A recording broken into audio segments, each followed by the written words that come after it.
Hi, I'm Shannon, one of the podcast producers here at C-SPAN, and this week on the Lectures in History podcast, the fight for control of Atlantic sea routes during World War II. For the Allied powers, the battle had three objectives: blockade of the Axis powers in Europe, security of Allied sea movements, and freedom to project military power across the seas. The Axis, in turn, hoped to frustrate Allied use of the Atlantic to wage war. Coming up, University of Notre Dame professor Ian Ona Johnson discusses the contest to control Atlantic sea routes during World War II. We assume you're here because you enjoy listening to C-SPAN's podcasts.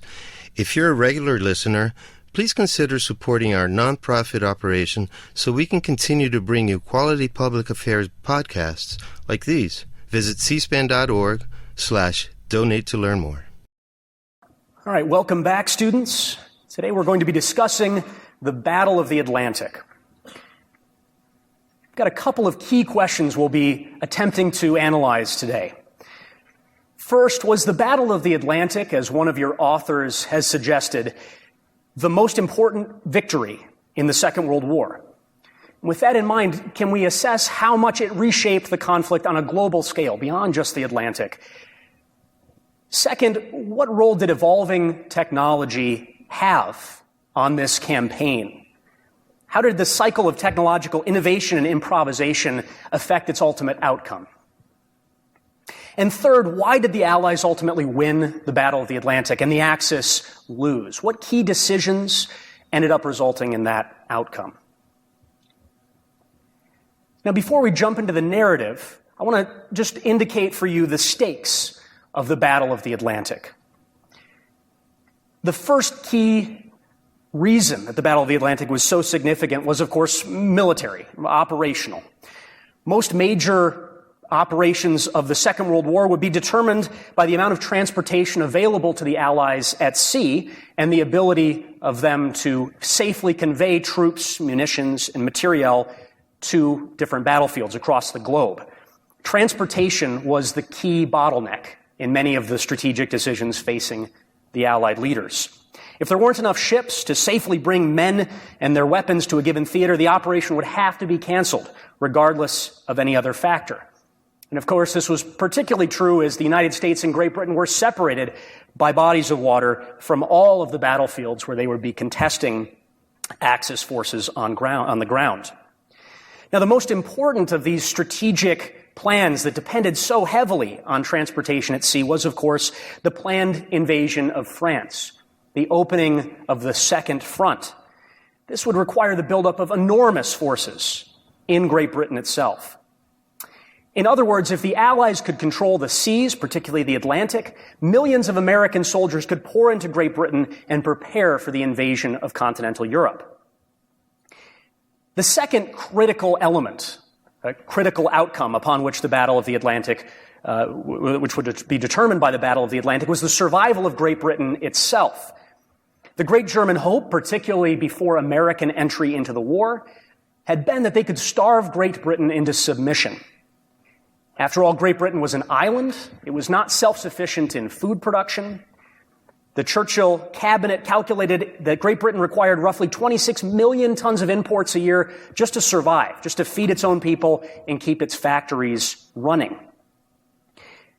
Now, beginning in March 1941, even before American entry into the war, Lend-Lease proved a particularly critical part of those British imports. Remember, Roosevelt had declared that the United States would be the arsenal of democracy, that it would supply the world from its factories, from its economic surplus. Weapons, tanks, planes, ships, food would flow to all of the Allied countries, and that this would be a key component in the American contribution to the war. But American food, industrial goods, weapon systems, and even soldiers could not impact the war unless they could actually get to the places they needed to go. And you get some sense from this map how global Lend-Lease would become. Now, Lend-Lease always prioritized Great Britain from its inception in March of 1941, but also grew increasingly critical to the Soviet Union as well. By the end of the war, Lend-Lease would provide roughly a year's worth of food to the entire Red Army. as well as serving to re-mechanize its forces, providing over 400,000 tanks and cars that would allow the Red Army to go on the offensive in the summer of 1944 to such remarkable effect, something we'll talk about in a few weeks. By 1945, total American aid shipments overseas would amount to $700 billion in contemporary dollars. Roughly 10% of the entire U.S. war effort was directed to sending supplies overseas.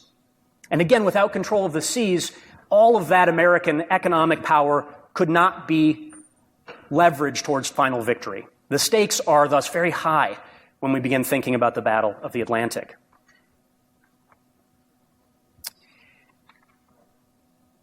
What was the German strategy when the war began in Europe in September 1939? Well, the German Navy was largely unprepared for the conflict.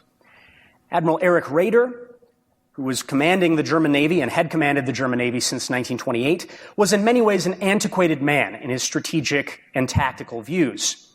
He believed in big ships, surface cruisers, and he didn't necessarily look with great fondness on airplanes or submarines, things that would in fact prove decisive in the next conflict. Instead, he envisioned a vast German Navy composed of fast cruisers and battleships. These would sneak into the Atlantic and blockade the UK, all part of Germany's Z plan. And you can see all of the ships that were intended for that program. But few of these surface ships were actually built before the outbreak of war. Raeder had been told by Hitler to bank on having until 1948 to build up German naval power, something that obviously did not come to pass. In addition, Hitler had not been sure, as we've already discussed, whether or not Great Britain would declare war at all. And as a result, he had not prioritized his navy.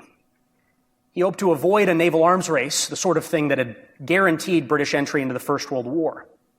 And in part as a result, the German Navy would be by far the weakest of the three main branches of the German military on the eve of war. Despite the utility of the submarine in the First World War, where it had been used to such devastating effect against Allied shipping, the Germans had only 57 submarines in their entire navy at the beginning of the war, in part because of Hitler and Raeder's decisions. At the start of the war, roughly 30 or fewer of these submarines could be at sea at any one time, facing hundreds of merchant ships and dozens upon dozens of escort vessels in the vast expanse of the Atlantic. Now, Karl Dönitz was the commander of the German submarine arm, Raeder's subordinate. He was an ardent Nazi. Hitler had actually appointed him as his successor in 1945 upon his own suicide. Dönitz was also a micromanager. He tried to control entire battles in the Atlantic from bases in Europe by radio, and we'll talk about some of the implications of that. Both Dönitz and Raeder prioritized discipline. They feared the naval mutinies that had been so devastating in the final months of the First World War. Neither Dönitz nor Raeder would emphasize intelligence or logistics or really think that coherently in terms of grand strategy. For instance, Raeder had urged the Fuhrer to declare war on the United States so that his submarines could sink more targets, not because he believed his forces were capable of defeating the United States. In other words, he had it backwards. So the Germans were handicapped from the outset, at least to a degree, by its leadership. On the British side, the Royal Navy had three different admirals who would hold the key position of commander-in-chief of the western approaches, responsible for overseeing much of the Battle of the Atlantic. The most significant was the one pictured here, Admiral Max Horton.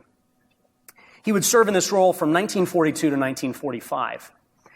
He was a former submariner himself. He had extensive experience as a submarine captain in the Baltic in the First World War. And in fact, he would command the British submarine arm until 1942. He thus had a very good sense of what Raeder and Dönitz were going to attempt to do with submarines and proved quite astute in coming up with counter strategies. For a variety of reasons, while the German Air Force and Army had made huge technological strides in the interwar period, we've talked about the development of radio, the improvement of aircraft and armor design, the German Navy had somewhat less success. The main German submarine at the start of the Second World War was the Type 7 submarine pictured here. It was basically a slim steel cylinder about 170 feet long and 30 feet across. It had two large diesel engines to propel it through the water. These engines also charged a battery that was used for movement while underwater. Now, by the way, you'll see a lot of mentions of knots in your readings. This is a nautical measurement that's derived from the old practice of tying knots in a rope and dragging it behind a ship to see or calculate speed. I'm going to stick with miles per hour in my remarks today just to keep things a little bit simpler for you.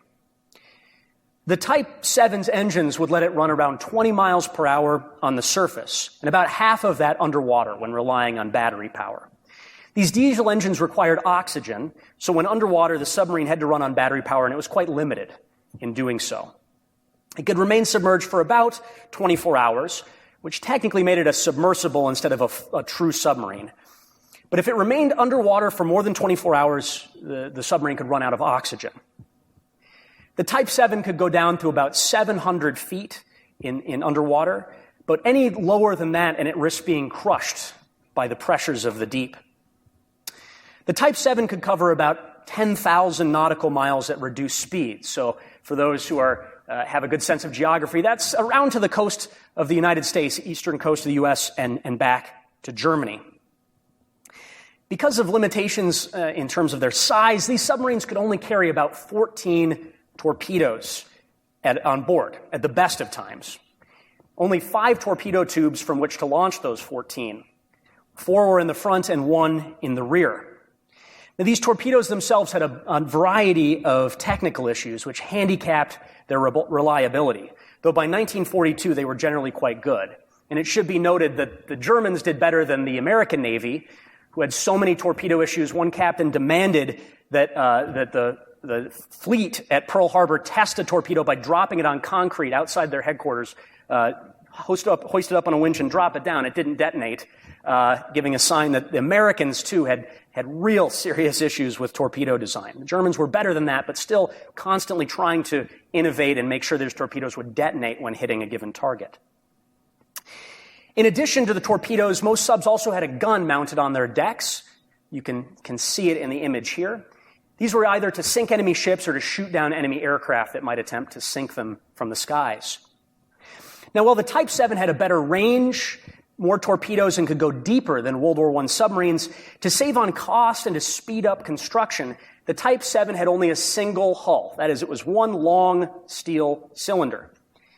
This was actually different than the First World War, where German submarines had been designed with 2 cylinders in order to essentially make the submarines more robust and make it more likely that if something went wrong with one hull, the submariners might have a chance to escape or maneuver or do something. There had been improvements in steel design, metallurgy, so the German Navy thought this was not going to be a major source of concern. But in fact, if we look, German submarines in the Second World War were more likely to be destroyed in combat than their comparative ones in the First World War, in part because of this single hull construction approach, which again, saved time and money, but at a cost. Now, you got some sense from the readings what life was like on board these submarines in the German fleet, particularly the Type 7. It was cramped. It was claustrophobic. As I recently learned from a student essay, in fact, Michael Jordan's private yacht is about the same length and has 3 times the displacement as one of these Type 7 submarines. And that yacht is supposed to accommodate only a family of 6, whereas one of these Type 7s accommodated 50 or more men on lengthy patrol. Now, you read an excerpt from Captain Werner's memoirs of his time at sea, and it gives you some sense of what life on board was like. Cruises could last for months. Men rotated bunks, so they got to know each other very well, sometimes too well. Long periods of boredom were punctuated by moments of absolute terror. You weren't likely to get wounded in the submarine service. You were much more likely to drown or be killed when your submarine was crushed, sinking into the depths. You can't even see when you successfully sunk an enemy ship. You'd hear it, perhaps, in the distance, but as soon as you fired your torpedoes, usually you had to dive to flee the countermeasures that it invariably brought on from Allied forces. Inside the submarine, it was often bitterly cold, awash with salt water when the ship was running on the surface. Sometimes it was extraordinarily hot because of the diesel engines. Later modifications, which improved some of the combat functionality of the submarines, actually resulted in the submarines filling up with diesel fumes. Water poured in with even greater frequency once the snorkel was introduced on a number of these designs. Everything could be damp and miserable on top of all of the other stresses. And perhaps the most notable element of this experience was how important the captain was to life on board. Most merchant ships were sunk by just a handful of German captains. Extremely aggressive captains did the vast majority of the work for the Germans in the Battle of the Atlantic. They tended to be short-lived, however. Passive captains tended to live longer lives, but had relatively little impact on the course of events. Your skipper played a big role in what your life would look like at sea. Who were the men commanding these German submarines? Well, this is Silent Otto Kretschmer, pictured here, probably the most famous of the German submariners. Most of these men were very young. Almost all of them were under 30. Very few U-boat captains were still in service from the First World War. Many of them became like movie stars, particularly in the early phases of the war, particularly if they were successful. Widely lauded in Germany, appearing in newsreels, getting all sorts of attention and rewards. But the incredible stresses of command led to psychological problems, heavy drinking, and a remarkably high suicide rate among those commanders who were not lost at sea. Keep in mind, by the late stages of the war, on a given patrol, you only had about a 60% chance of coming back. Can you imagine going to work and having almost a 50-50 chance of coming back alive? That was what daily life was like for many of these sailors. Kretschmer, pictured here, was 28 years old when the war began. In the first 2 years of the war, before his capture, he sank nearly 50 ships, totaling 300,000 tons of shipping. He was known as Silent Otto for his tendency to run silent and to avoid radio contact. He was generally respected, if feared, by his Royal Navy adversaries, as he, unlike a number of other German captains, he tended to follow the rules of war. In fact, some even called him Gentleman Otto, as he had a reputation for pulling crews of ships he'd sunk at least some distance towards safety, and in a few instances dropping off blankets and even whiskey from his submarine to the unfortunate men of ships that he had sunk. In early March 1941, he attacked a convoy but was disabled by depth charges. His submarine began sinking rapidly. The crew somehow managed to reestablish control after the submarine had passed crush depth, around 700 feet, just long enough to blow their ballast tanks and skyrocket up to the surface. His submarine disabled, Kretschmer scuttled his boat while ordering his crew to get off and surrender. And he himself was actually captured, very fortunately for him, and would spend the rest of the war in a POW camp in Canada. I'd add, in one of the funny sort of ironies of history, he would end up commanding NATO naval forces against Soviet submarines during the early Cold War, the reverse of the job he'd had in the Second World War. It should be noted that there were other captains not as well versed in the laws of war and chivalry as Kretschmer might have been. Captains like Heinz Eck, who would surface after sinking ships, and machine gun survivors in the water. The biggest tendency tended to be captains trained after the war had begun, who in many instances were more radical and more willing to violate the rules of war. And I should note, we talked about total war on the Eastern Front. There were elements of it that appear even in this Battle of the Atlantic, which is usually seen as somewhat more decent in some way, shape, or form. It wasn't just the Axis that did some of these things I've described. So, for instance, 2 of the first German submarines sunk off the American coast after American entry into the war. The submarines surfaced, their crews tried to get off, and they were machine gunned in the water by American sailors who were furious at the heavy loss of life that they had inflicted on American shipping. Let's now turn to a discussion of tactics. What does it look like to fight a battle in the middle of the Atlantic? In 1917, when confronted by the U-boat menace, the British had organized convoys. And the basic idea was that you'd concentrate your forces, you'd encircle your defenseless merchant vessels with a ring of escorts that could protect them against submarines. Convoys would set out for their destination with these escort ships well equipped and prepared for anti-submarine warfare. The concentration of forces allowed for relatively few vessels to protect a large number of ships simultaneously, protecting that vast flow of goods and supplies from across the Atlantic. Now, there were logistical costs to doing it, which is why the British Empire had waited so long to use a convoy system in the First World War. Ships had to wait in port, sometimes for days upon days, for enough ships to assemble that a convoy could then proceed. They also had to be dispersed when they reached their destination, because usually a single harbor could not accommodate the vast tonnage of a single convoy. The survival rate, however, was much higher than in the case of so-called independent ships that just took off by themselves and tried to run the gamut of German submarines on their own. In part, this was because of the difficulty of finding a convoy in the vast Atlantic. This looks like an enormous number of ships, but in the grand scale of the Atlantic Ocean, it's much harder actually to find this small grouping on the surface than, say, these ships dispersed over a wide area. Now, as soon as the Second World War began, the British began moving to reinstitute this system.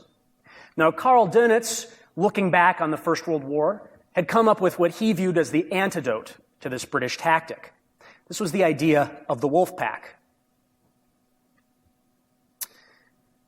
The idea was that the German submarines would be well equipped with communications equipment. If one German submarine happened to find a convoy proceeding across the Atlantic, it would maintain a safe distance and radio back to Germany, to Dönitz's headquarters, which was either in France or Germany, and then he would begin alerting other U-boats to converge on the convoy at an opportune point. Oops. Then other German U-boats could descend and they could attack en masse, disrupting the convoy and overwhelming convoy escorts. And keep in mind, at the beginning of the war, the British had nowhere near enough vessels to protect these convoys. As we'll see in a moment, some convoys would transit the Atlantic with only one or two really capable escort ships. So a wolf pack of 5 or 6 submarines could absolutely overwhelm and devastate a convoy very rapidly. Now, this idea, this tactic of wolf pack did have one fundamental vulnerability. It required long-distance coordination by radio, which meant that in theory, radio messages could be intercepted or monitored by the Allies, and thus the Allies could be alerted about the location and plans of German submarines at sea. Now let's turn to the actual narrative of operations, the naval campaign here. When the Second World War began, German surface cruisers, raiders, beloved surface ships, hit British shipping lanes in the South and North Atlantic. The Graf Spee sunk 9 ships in a few weeks before being caught by the British and scuttled off the coast of Argentina. And many other German surface ships had similarly brief careers at sea. Submarines, by contrast, demonstrated their worth quite rapidly and proved much more effective at striking both British shipping and military targets. The Battle of the Atlantic would thus proceed over the course of 1939 through 1943 across the vast geography, all the way up from the Arctic Ocean down to the South Atlantic. The key section of the battle would take place in what was known as the Mid-Atlantic Gap. You can see this area highlighted in red in the middle. This was the area where at the start of the war, land-based aircraft could not patrol, where submarines could not be pursued, followed, or identified from the air. It was here that they would have their greatest successes and concentrate their efforts. In the early opening days of the war, while the German submarine fleet would enjoy some advantages, as I noted, it had so few operational ships that wolf packs would not really be formed. But the conquest of Norway and France, which added 20,000 miles of coastline from which German raiders could foray, made it possible not only to launch large numbers of submarines at the same time, but coordinate them from the relative proximity of the French coast. This made wolf packs possible for the first time. Sailing primarily from French ports, the Germans would enjoy what they would call the first happy time, die glückliche Zeit, July 1940 to April 1941. In this period, for every submarine lost at sea, the Germans would sink roughly 23 Allied ships. In total, during the first full year of their campaign in 1940, the Germans would sink more than 3.2 million tons of Allied shipping, far more than the Allies could replace at that juncture in the war. In fact, in Churchill's memoirs, he said this was the only moment where he was truly frightened, truly afraid that Great Britain might lose the war, before American entry and with the submarine menace threatening to starve the British Isles into submission. But because the German Navy, the Kriegsmarine, had relatively few ships at the start of the war, they were unable to completely cut off that vital North Atlantic trade. The British were able to thus work up adaptations and new defensive technologies to the various German tactics. And in addition, the British would partially crack German naval codes in this period and kill or capture 3 of Germany's best submarine commanders in rapid succession. Now, the readings give you some sense of what life was like on a convoy, as well as the perspective of a submariner. But I want to walk through the experiences of one convoy to give you a sense what this was actually like in practice. So Otto Kretschmer, then commanding the U-99, would take part in one of the fiercest naval battles of 1940, when a German wolf pack attacked SC-7 in October of 1940. SC-7 stood for Slow Convoy. It set out from Canada for the United Kingdom on October 5th. It had 35 ships in its convoy formation. They were carrying lumber, coal, and grain, mostly from Indiana, Ohio, and Minnesota. Steel, iron ore, and oil as well were part of the shipment. Now, several of the ships in this convoy were very slow, hence the designation Slow Convoy. And as you might imagine, convoys had to travel at the speed of the slowest ship, more or less. This meant that this convoy could only move about 7 or 8 miles per hour. That was actually slower than the top speed of a submarine, which meant that these ships were in a great deal of danger if they were spotted by German forces. This also meant it would take 3 long weeks to transit the North Atlantic until it reached the safety of British ports. And that was if the weather accommodated, which in the North Atlantic in October and November was often not the case. The convoy was under the command of a retired former admiral, but he had only one dedicated escort vessel, the HMS Scarborough, to police and protect this convoy. It was a small, light corvette of about the same size, but slower than the submarines that it was supposed to protect against. Now, the ship captains in this convoy were a mixed bunch. There were commanders from Norway, captains from Norway, Canada, America, Great Britain, Greece, and others.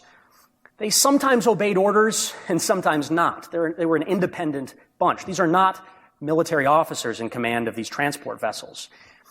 And many of them, if you read some of the memoirs or radio traffic from the war, you can see that they resented being babysat, as they viewed it, by the Royal Navy, especially at this early stage of the war. On October 8th, 3 days out of port, a fierce storm hit this convoy, which slowed them down even further. The ships in the storm became dispersed. The SS Trevisa began to lag behind. Soon spotted by the U-124, it was sunk. Another straggler, the SS Enos, was picked off the following night. And drawing from Dönitz's metaphor of the wolf, the wolves were essentially picking off the stragglers at the back of the herd. On October 17th, 12 days out of port, the wolves began to circle, smelling blood in the water. The U-48 struck that evening, sinking 2 boats with torpedoes. The Scarborough pursued and chased the U-48 until it dived and disappeared. But the attack drew off the Scarborough, making the entire rest of the convoy now vulnerable. The U-38 then surfaced, fired a torpedo that damaged and slowed down another freighter. The following night, 5 U-boats attacked in unison. They'd been following news of the convoy from their fellow captains. The entire attack was coordinated all the way from France by Admiral Dönitz, eager to micromanage what he believed was going to be a victory. The U-boats struck singly and in pairs, picking off ships at the edge and in the middle of the convoy. Some of these captains would sail into the midst of the convoy, surface, fire torpedoes in either directions, and disappear. They mostly attacked at night, which added terror, of course, for the lives of the crewmen on board. But it also aided the U-boats as they could rely on ship silhouettes against the horizon, whether by moonlight or starlight. The submarines would quietly surface between ships, moving quickly in and out of the convoy, preventing any warships from coming to the aid of damaged vessels. On October 18th, Silent Otto surfaced in the middle of the convoy and fired torpedoes in both directions, rapidly sinking 2 ships, including the Kreekirk, which was loaded with steel, and sank almost immediately, drowning all 36 of its crew. Kretschmer recorded in his naval log that, quote, "I fired 3 torpedoes spread among the convoy. 3 sunk. I made off at full speed to the southwest and again made contact with the convoy. Torpedoes from our other boats were constantly heard exploding. The British destroyers did not know how to help and occupy themselves by constantly firing star shells, which are of very little effect in the bright moonlight. I now proceed to start my attack against the convoy from astern." In just 6 hours, the Wolfpack would sink 16 ships in stormy, icy waters, so cold that most of the crew who were submerged would drown. But the submarines were still not done. All 5 U-boats stuck to the convoy, able to travel nearly as fast as it could. The next day, another ship was damaged and began to fall behind. And giving you a sense of the terror that these merchant marine crews would experience, even though they were not attacked immediately, they abandoned ship, certain that they would be sunk as they trailed behind the rest of the convoy. On the night of October 19th, those remaining ships close enough to shore to receive air support and assistance were finally under at least partial protection from Great Britain. And at that point, the U-boats finally began to break off their attacks. Only 8 ships would arrive, accompanied by the 1 warship. 2 others would later arrive in port heavily damaged. In the case of SC-7, in just 5 days, at the cost of no casualties, the U-boats had sunk 20 ships, killed 140 sailors, and destroyed 80,000 tons of critical war goods intended for Great Britain, 160 million pounds of equipment, food, and raw materials.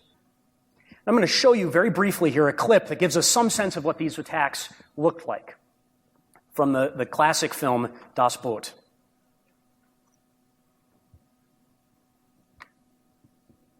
Entfernung 2200. Steht! Da, die zweite, sie überlappen. Doppelschuss auf den Dicken. Die anderen Einzelschüsse. Ziel aufgefasst. Steuerbord 15. Beide Maschinen kleine Fahrt voraus. Mündungsklappen öffnen. Schaltung Rohr 1 und 2. Neue Lage 63. Eingestellt. Lage laufend folgen. Deckung! Rohr 1 und 2. Feuererlaubnis. Rohr 1 und 2 fertig. Rohr 1 und 2 sind fertig. Rohr 1, los! Los! Rohr 2, Los! Rohr 3, Feuererlaubnis. Rohr 3, fertig. Rohr 3, Rohr 3, los! Rohr 4, fertig. Rohr 4, los! Zerstörer voraus! Die Runde schießt!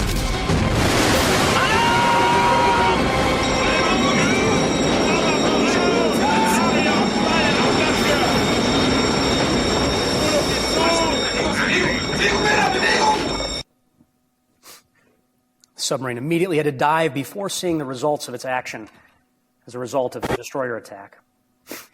So how do you fight a menace like this, one that can surface without warning, fire torpedoes in all directions, and then disappear?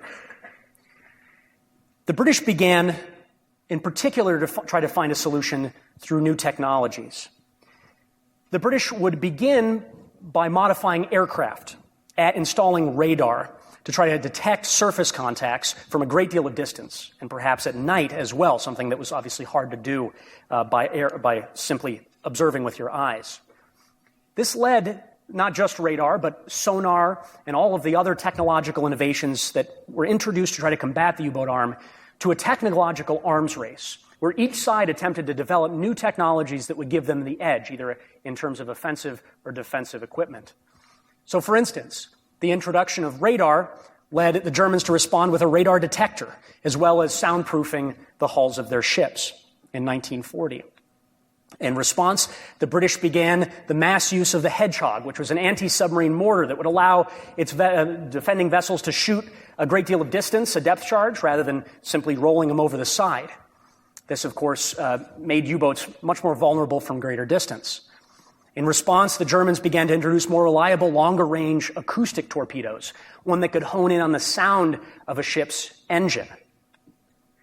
This, in turn, led the British to introduce Foxers, which were essentially pipes that would bang against each other at the rear of a ship, but from some distance away, extended out in order to confuse and cause these torpedoes to detonate prematurely.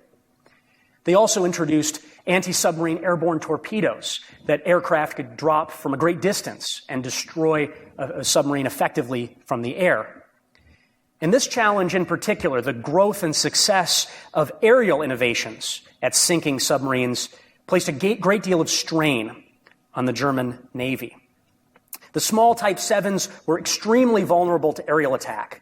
They had limited range and were single-hulled, again, meaning that they could only survive limited battle damage. And as the aerial gap over the North Atlantic began to close, the prospects of successful wolf packs hunting convoys began to decrease.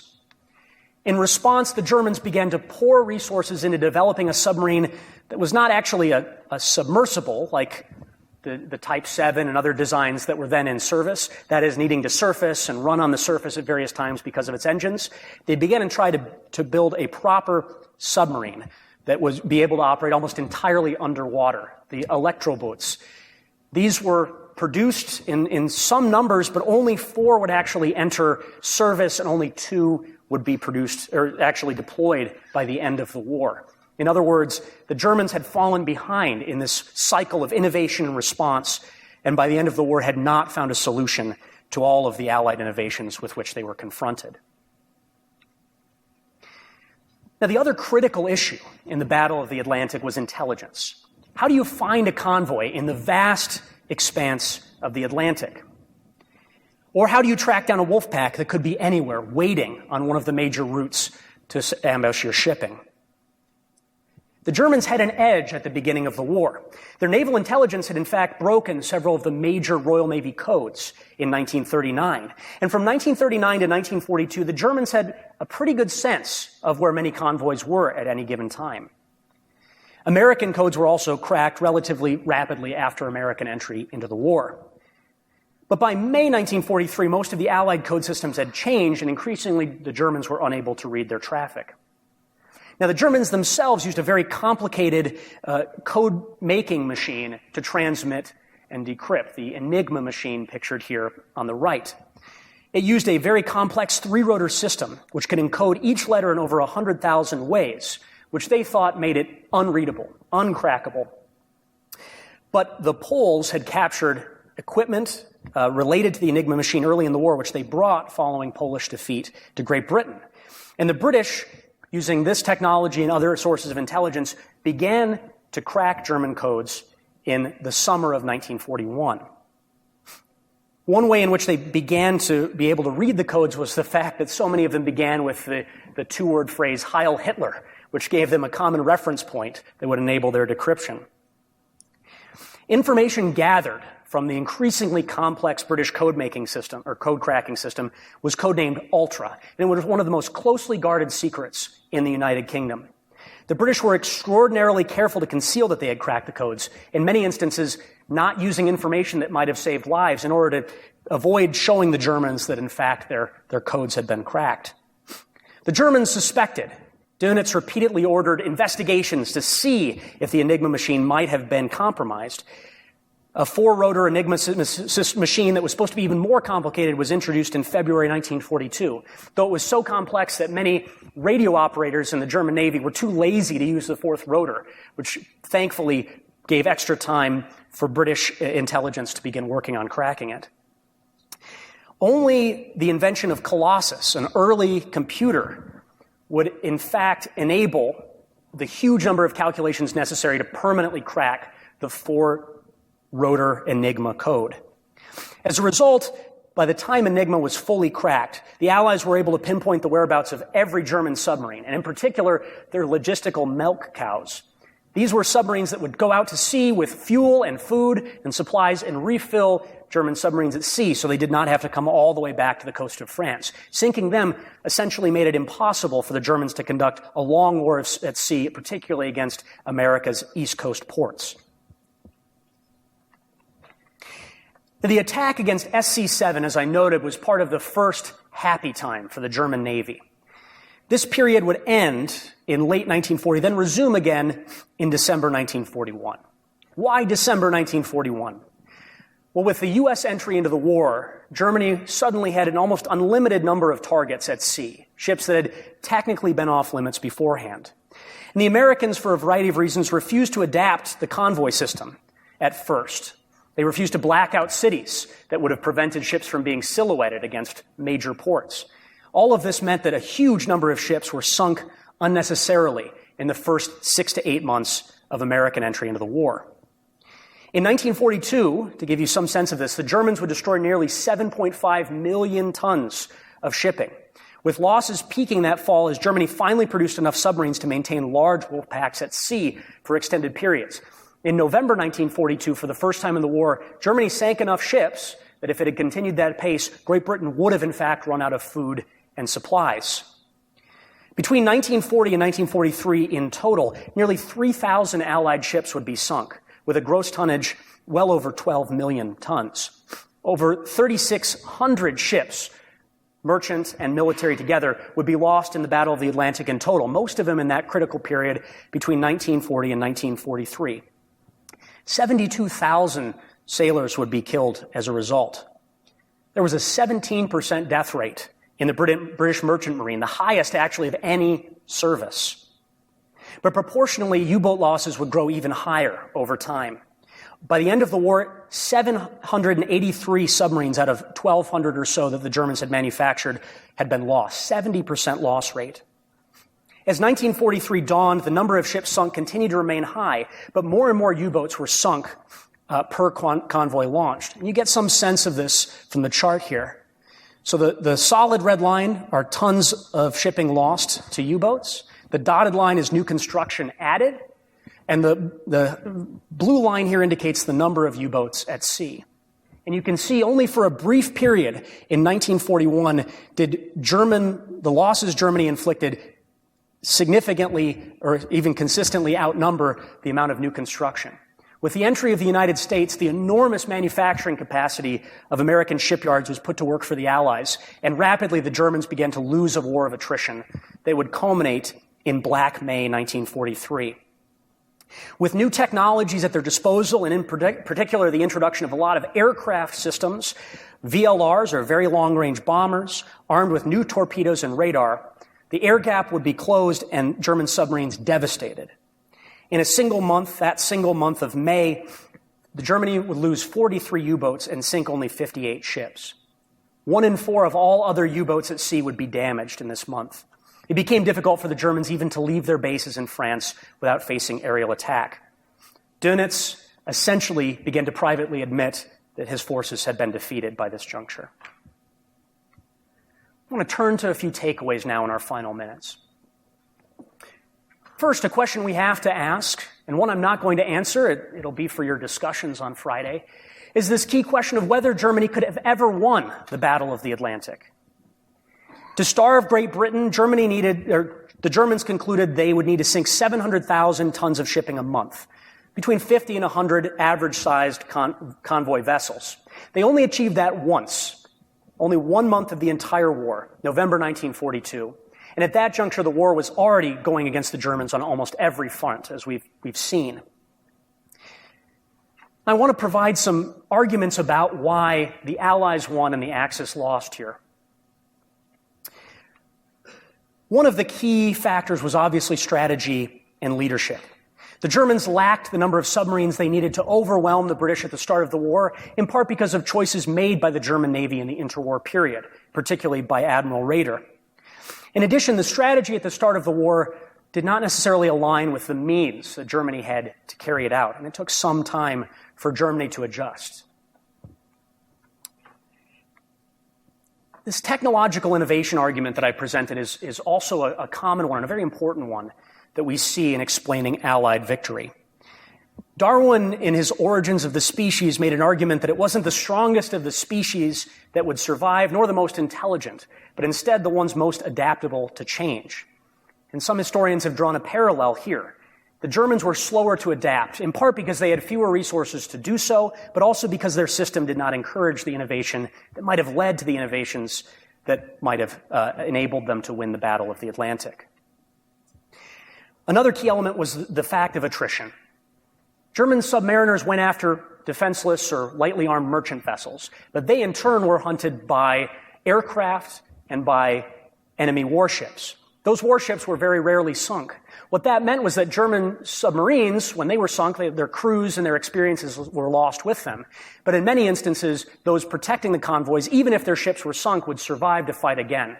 As a result, the Allies would accumulate experience and veteran sailors as the war in the Atlantic went on, while the Germans would in fact lose their best and most capable commanders at the same time. Of the 40,000 Germans who served in the submarine arm, there were only 12,000 survivors at the war's end. 28,000 of them had been lost. Intelligence. As I've noted here, the role of Ultra played a huge role in the ultimate outcome. Both sides were able to crack each other's codes, but it was only the British and the Americans who were able to consistently read their opponent's traffic at critical moments in the battle, certainly by the spring of 1943. And finally, we have to acknowledge economic capacity.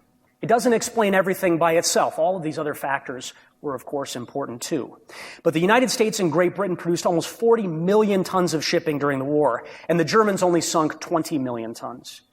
In other words, merchant marines of the Allied powers were larger at the war's end than at the beginning. This has led some people to assume a sort of economic determinist claim that the Germans could never have actually won. But against Great Britain alone, perhaps they might have. The entry into the war of the United States made German victory increasingly difficult, particularly after the survival of the British Empire over the course of 1942. In the face of the German onslaught. I'll conclude there. We have about 5 minutes for Q&A. I'll just note that on our next class, we'll be discussing mobilizing for total war on Monday. We have some microphones coming around if anyone has any questions. So if the Germans were able to complete like a functional surface fleet, how would that have changed the war? But also, like, due to increasing aircraft carrier primacy, do you think it would have, like, been effective throughout the war? Yes, the Z plan was incredibly ambitious. It would have required Germany to subordinate construction of aircraft and tanks and everything else to the Navy, which is unlikely to have happened. Hitler just never prioritized the Navy in the same way he did the Air Force or the Army. If Germany had managed to finish the Z plan, there were aircraft carriers as part of that program, but by 1948, if either the war had begun by that juncture or whatever the circumstances would be, the United States was capable of producing so many aircraft carriers and surface vessels. Even if Germany had a surface fleet comparable to Japan's, it's difficult to see that leading to any sort of German victory. I think more likely, likelier path for German victory would be if they had concentrated on building submarines and had enough at the start of the war to inflict grievous damage in those first 6 months or 12 months of the war.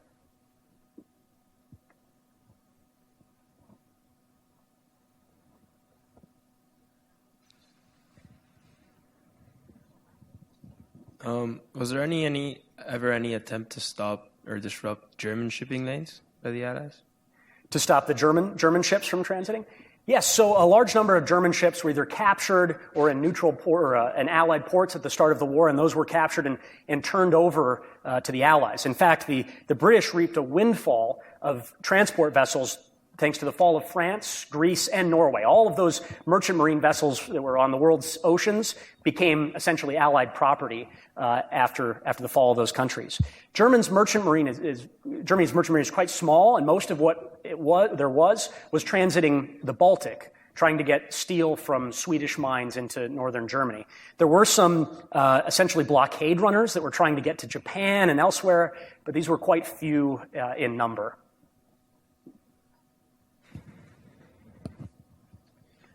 Did the Italian Navy play any significant role in the Battle of the Atlantic? Yes, so the Italians wanted to contribute in a serious way. They had a large submarine fleet of their own. This was actually, much of it was transferred essentially to ports along the coast of France alongside the Germans. But Dönitz had very little respect for the Italian mariners. He believed their ships were not seaworthy, their captains were incompetent, and they really were just using up resources. So the Germans would really try to limit their role to observation and reporting things by radio, though they would sink a number of vessels in either the Mediterranean or North Atlantic. They played very much an auxiliary role compared to the Germans, in part because the Germans confined them to that role.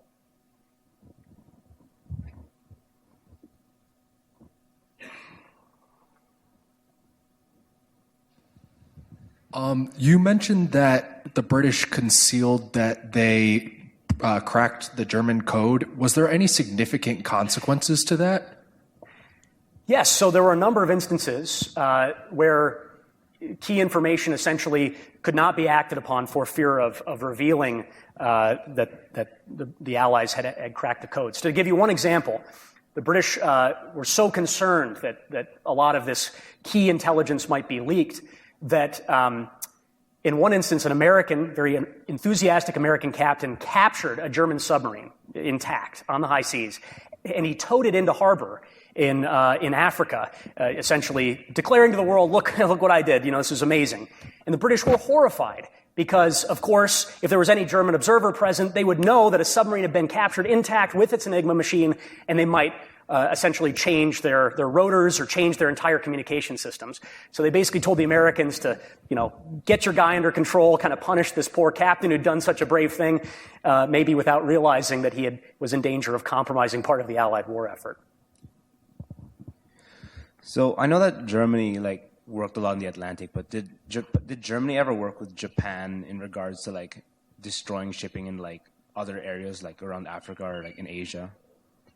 Yes, so there are some German and Japanese vessels operating in the Indian Ocean, and there is a very limited exchange between German and Japanese forces where German submarines or Japanese submarines are actually transiting back and forth carrying either technology, plans, or in some instances the Germans were even loading up submarines with rubber when they got very short on rubber in Japanese ports and sailing all the way back to Germany. So there is some exchange, but very little coordinated planning between the two. It's really no coordinated operational planning, though again, technological exchanges and some kind of help for each other in the war at sea by exchanging information, but quite limited in terms of coordination. All right. Well, I think that about does it for us. I will see you all on Monday. Have a great weekend. Thanks for listening to Lectures in History. We want to make sure you know about our latest podcast, Books That Shaped America. It's a companion podcast to our 10-week television series of the same name. We've teamed up with the Library of Congress and selected 10 books from across American history that have had a major impact on our society. Each week, the C-SPAN television program will focus on one of these books and its impact. This companion podcast will give you more background on the book's authors. If you want to learn more about Books That Shaped America, go to our website, c-span.org. The podcast is available wherever you get your podcasts.